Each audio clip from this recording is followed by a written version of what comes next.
Welcome to the Robotic Dog Podcast. My name's Brittany Howard. I'm a dog trainer based in Richmond, Virginia, and we train every category of dog, every age, every size, every breed, every issue. We help everybody. We've all met one person, probably way more than one, who are like this. They like to control. They want things to go their way. All right, so it's their way or it's the highway. And if you don't do it their way, they're like, I'm upset, right? People want to control things. People want to control relationships. That is kind of applicable to friendships,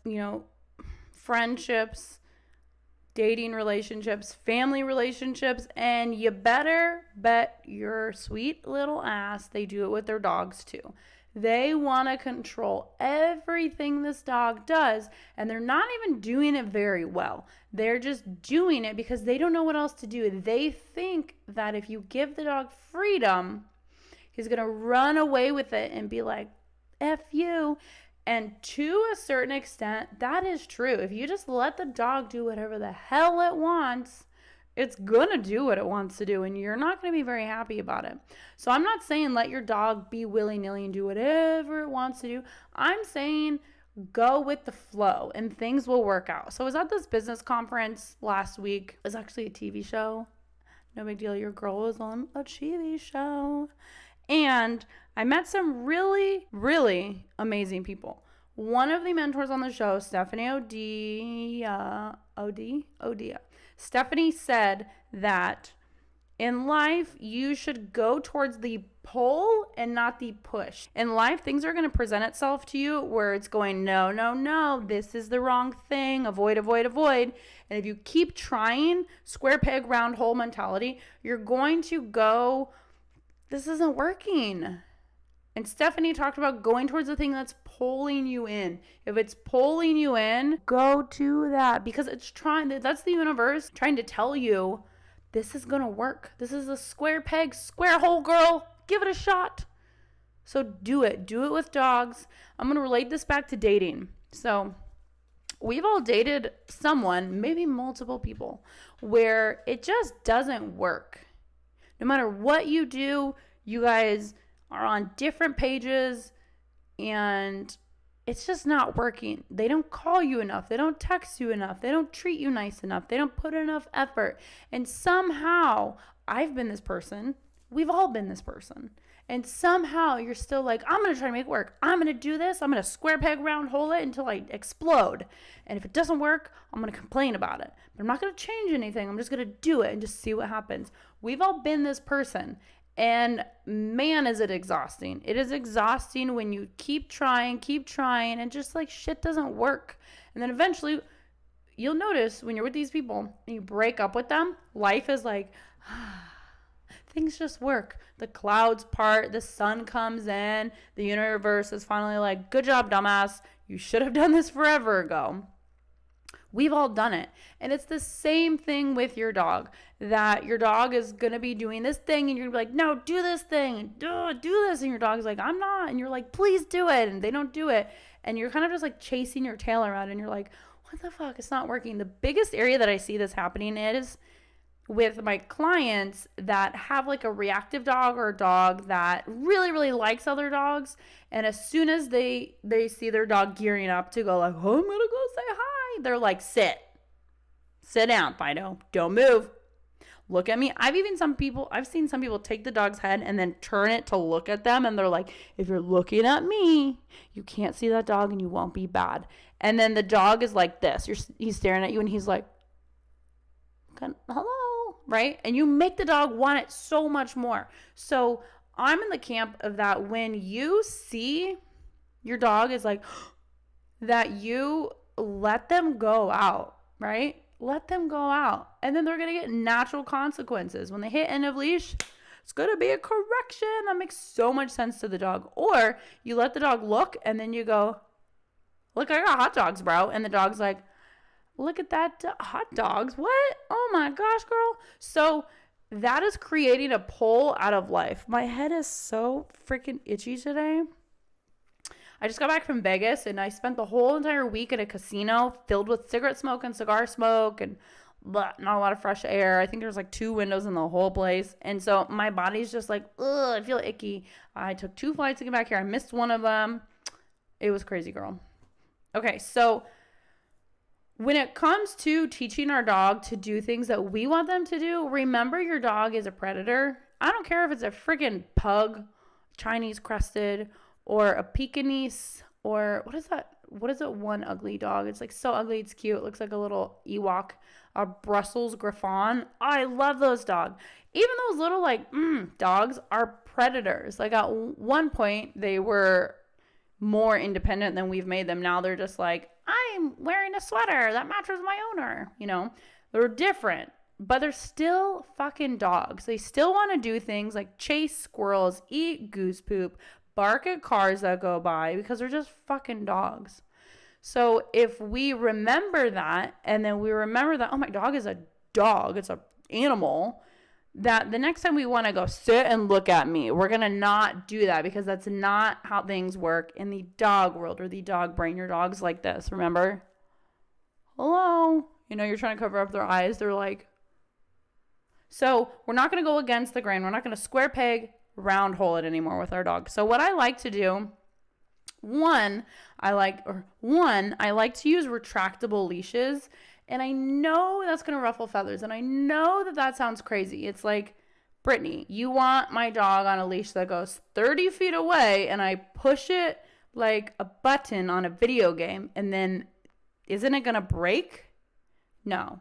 Also, I love to put dogs on a prong collar on a flexi leash, which, wow, does that get people to hate my guts on TikTok. You know what? I'm totally fine with it, because I do it every damn day, and it's fine. Actually, my dogs and my client dogs are better behaved than everybody's dogs, and we're doing things that break the rules.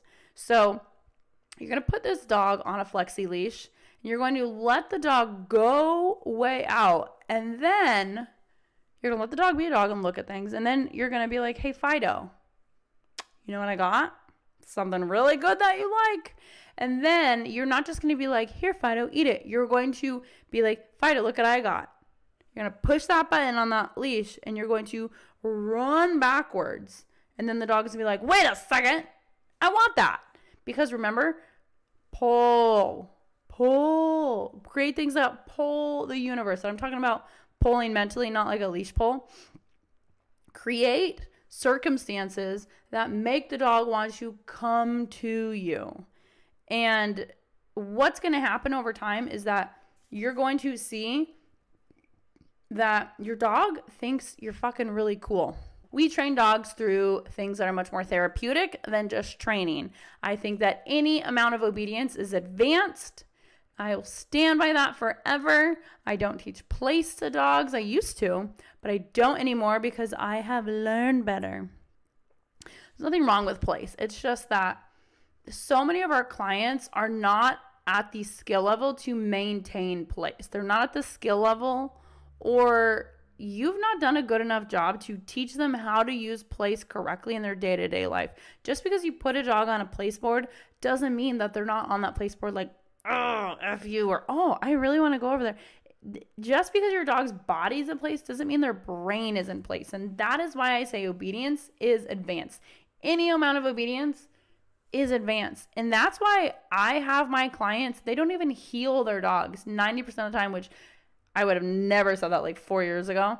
My clients' dogs are mostly out in front of them walking on a flexi leash, on a prong collar, and they can do a heel, but we don't start out teaching a heel. I start out teaching the dog to want to desire to be around me. And then you know what happens?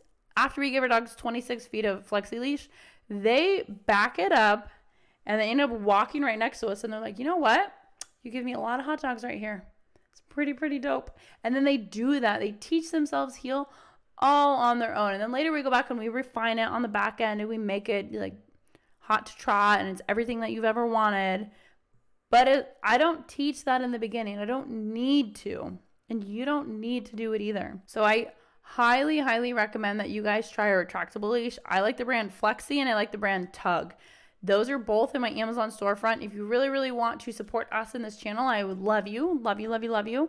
You can go to my Amazon storefront that's linked below, and you can find items that suit your day-to-day lifestyle with our training tactics. And the reason that retractable leashes work is because I'm using them to sculpt a mindset within dogs, and I'm not using it to like force obedience upon dogs. There are some things that you have to just like force your dog to do. Like, girl, you gotta go to the vet. You gotta get your freaking anal glands expressed. You gotta get your nails done. There's a slow build to make those things easier, but there's some things where I'm like, girl, you gotta do it. For the most part, I'm like, girl, you want to do this. Essentially, you're brainwashing your dog to think that what they have to do is what they want to do. That is it. Brainwashing and dog training is the bomb. And it's just trickery. Having a well-trained dog is just bribery long-term over a very scientific method about variable reward systems. That's all it is. My dogs don't work for free. They still get treats and toys and play and all this crap. And that's why they do what I want, is because they get the rewards. Also, I hold them accountable. And they know I have boundaries. And that's why dogs will also choose to go like, I respect you and not you. I won't fuck with you. I'm going to fuck with you a lot because you're not going to do anything about it. Dogs are so smart. If you notice, kids are like that. Kids will fuck around and find out with random people because they can fuck with you and you won't do anything about it. Okay, so the number one thing that I see people doing wrong, and I think I talked about this before, but say that their dog really, really wants to go up to this thing and they go, sit, Fido, don't move. Your dog's natural inclination is to move towards the thing. So one, don't tell them to stop moving. Tell them to move towards you. Towards you. Don't tell them to sit and pretend that thing doesn't exist. They want to move, so allow them to move. Your dog doesn't have to be a statue. Dogs are predators, remember? They want to do things that move their body.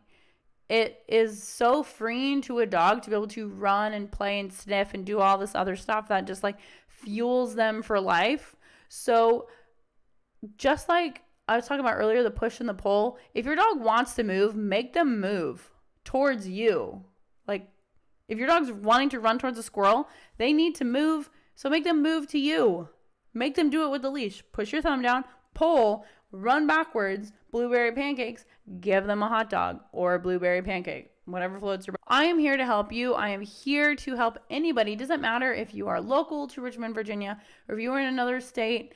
I can help you. We do a lot of online training. We are coming out with courses this year to help people train from the comfort of their own home. And my training is lazy based, meaning sit in your chair at home. I'm sitting in a chair right now. I don't have any dogs here, but you can train a dog from sitting here. You can train a dog sitting on your patio.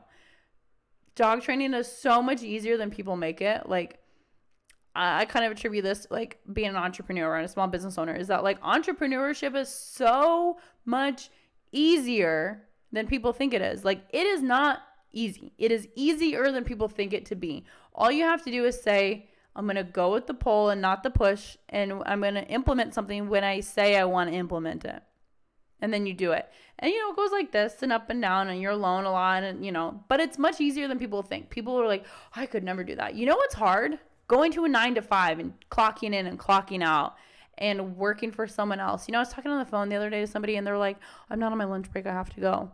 And it's like, you're a fucking grown ass adult and you can't talk on the phone when you want to because you're not on recess. No, girl. No, that's another topic for another day. So to summarize, go to the pull, not the push in life with your dog. With all relationships, try to do square peg, square hole. Square peg, round hole. Does not work. Your dog wants to move. So stop asking them to sit and not look at distractions. Take them to distractions and make them want to chase you. That's it. That is dog training. It is make them want to chase you and give them a hot dog or a blueberry pancake or whatever you want. I really love any amount of engagement with you guys, like for real. I love engagement. any comment, any like, any reshare, anything. I love it. So please, please, please give our podcast a 5-star review. Please share this podcast with somebody that you know that has a dog that they're struggling with. Leave us a review, leave us a comment or a question. You can even do like a voice recorded question and give it to us. There's a lot of different things that you can do to train your dog for free at your home. And we also do training online. Like if you're in Vegas, let's train. You don't have to be in Virginia. It does help, but you don't have to be. All right, guys, this has been episode number 2 of season 3. I love you. I love your dog. Your dog doesn't have to be an asshole. You can make him good. And if you don't like your dog, call me. Let's make your dog likable. Bye.